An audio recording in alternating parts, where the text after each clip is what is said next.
But we're about to meet a man from Chatham, Ontario, who takes it one step further. He says what goes out must come back. Mass, inertia, energy, mass, squared. In any geometric configuration, we do have torques to concern ourselves about. RPM, squared. We have to figure out the variations in moments of inertia as relates to the foot-pounds energy. And once again, we have to have a common coefficient. Equations relating to wing efficiencies, displacement values, and geometric shapes, or the shapes of boomerangs.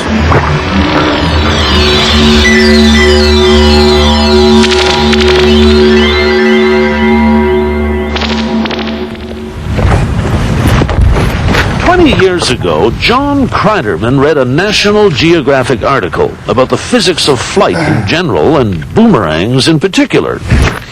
Ever since, his passion for these flying wedges has been getting more and more, well, out of hand. It's fascinating. You never know what to expect. Every time you make a boomerang, there's something different to it. There's as many different shapes and sizes as there are mathematical equations. Here's the Wilhelm Bredfeld hook. It kind of looks like a banana that's been stepped on. Here's the root hook. I got the idea from the root of a tree. Okay, this is a giant U-hook. And here's my new spider design. It's the greatest thing since sliced bread. I'm not one to cut off halfway. I have to almost explore what I do in its entirety, or I'm not satisfied. I can't rest. John has studied geometric configurations and wing dynamics. He's consulted with mechanical engineers on the internet and aerospace experts at NASA, all in the name of unlocking the secret behind the flight of a curved piece of wood. Gyroscopic precession is a part of physics, and when the boomerang leaves your hand, it's spinning about a horizontal axis. The center of mass of a boomerang is here. Are we getting too complicated? Is this too complicated? Are we too complicated? I don't know how to... I'm not sure. Okay. All I know is you throw these things and they come back. Yes, they do. Why do they come back? Okay. It creates just enough drag within its own shape in spin parameters that when you're doing it again, John. I'm sorry about that, Wayne. It does what?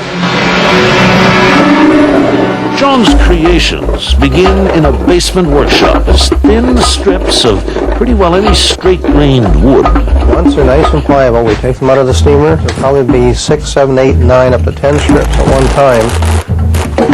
And we clamp the strips into the molds, and after a couple of days, we have a solid block. He made his first boomerang in 1978, but years before that, he remembers repairing a broken boomerang that belonged to a neighbor. Then he made the mistake of showing it to his dad. That's something I'll never forget. I was about 11 or 12 years old. He brought the boomerang home, and he said, "Look what I've got. It's a boomerang." I said, "Well, I can throw that thing." And I said, "Are you sure? You know how to do this?" I thought I'd like to throw it across that field and see if it would come back. You know, a son has to believe his dad. So he threw the boomerang. Well, I had a pretty good arm, and I give it a good throw. And I'm telling you, went halfway across the field, and it started making noises. You could hear it going, boy. And all of a sudden, I looked at it. And it started to turn away out there and come back. And the house was right beside us. And we had this great big 6 by 8 foot skylight. With a new glass ceiling under the skylight. Anyway, guess what happened? I had to look out for the skylight. It went through the great big glass panels on the skylight. Broke the glass ceiling. So that was a very horrifying experience. Oh, gosh. We take the block and true it up. Then we run it through the bandsaw and cut 4 or 5 or 6 quarter-inch slices off of that one big thick block. In the last few years, John has carved out an international reputation. He sells his boomerangs to throwers and collectors in Europe, Japan, all over the world. Why, he even has customers in the country that most people mistakenly think of as the place where boomerangs were first invented. I keep relating these to Australia. Well, that's another common myth that people have. Boomerangs are not just from Australia. Matter of fact, if you go back through time, you'll find boomerangs throughout Europe, throughout Asia. Boomerangs were found by the dozens in the Tomb of Tutankhamun. And I think we've just about got that. As you can see now, we have positive dihedral in the lead arm and positive dihedral in the trail arm. And now, with the wings flipped up the way that they should be, this boomerang here will probably go out now 150 yards with a full return. And who better to appreciate the boomerang's return than a grade 6 class at a local Chatham school? That wind now is picked up again, so I have to throw a little bit lighter.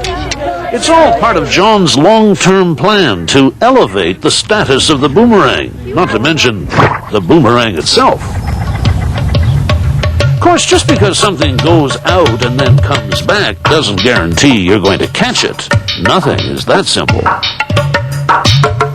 You never know what to expect. If we figure out the lifting force of a boomerang arm, we have to understand that the lifting force is only going to be complemented by the size and the overall shape and the spin factor of the boomerang. You're doing it again, John. I'm sorry about that, Wayne. 2 minutes 10, 9, 8. We have a go for it. Oh, Lord.